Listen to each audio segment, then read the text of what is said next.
যুক্তরাজ্যে চলছে সাধারণ নির্বাচনের ভোট গ্রহণ। বিভিন্ন জরিপে এবার লেবার পার্টির জয়ের আভাস পাওয়া যাচ্ছে। সবশেষ খবর জানাতে এই মুহূর্তে লন্ডনে আছেন সহকর্মী শোয়েব কবির। সরাসরি যাচ্ছি তার কাছে।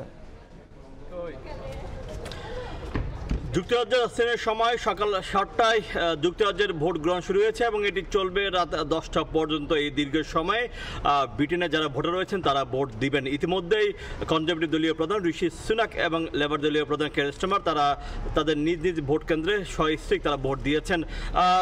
গেল নির্বাচনে যে 1.5 মাস ধরে যে উত্তাপ উত্তেজনা ছিল সেটি কিন্তু আজই শেষ হতে যাচ্ছে এবং আজই ব্রিটিশ যারা ভোটার রয়েছেন তাদের ভোটের মাধ্যমে জানতে পারবো কে হতে যাচ্ছেন আগামী দিনের ব্রিটিশ সরকারের সরকার প্রধান। একই সাথে দেশে জনমত জরিপ রয়েছে, সেসব জনমত জরিপে কিন্তু এগিয়ে রয়েছে 14 বছর ক্ষমতায় না থাকা লেবার। 14 বছর ক্ষমতায় না থাকা লেবার তারা হয়তো এবারে বিপুল সংখ্যক আসনে এমনকি ধারণা করা হচ্ছে 550-র অধিক আসনে জয়লাভ করতে পারে।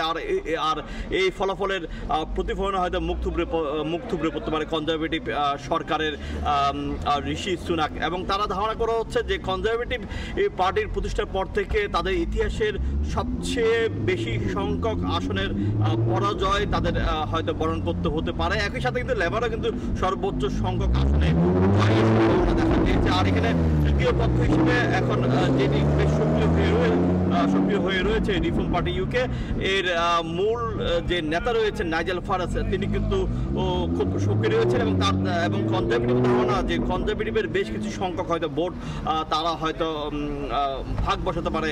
তবে জনমত জরিপ আর যেটি বলে কিন্তু লেবার কিন্তু অনেকটাই এগিয়ে রয়েছে। তবে এবার বাংলাদেশি যে এলাকাগুলো রয়েছে সেখানে কিন্তু বেশ কিছু প্রার্থী রয়েছেন। আমরা সবশেষ যে তথ্য আমরা পেয়েছি 34 জন বাংলাদেশি প্রার্থী লড়ছেন এবং যার মধ্যে লেবার দল থেকে নমিনেশন পেয়েছেন 8 জন এবং এই 8 জনের মধ্যে হয়তো যারা জয়ী হবেন তাদের হয়তো বেশ কয়েকজনকে হয়তো মন্ত্রিসভায় স্থান পাওয়ার সম্ভাবনা রয়েছে। তবে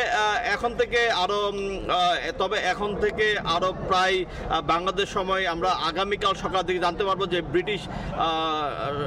যে ব্রিটেনের প্রধানমন্ত্রী কে হতে যাচ্ছেন। সরাসরি যুক্ত ছিলাম লন্ডনে।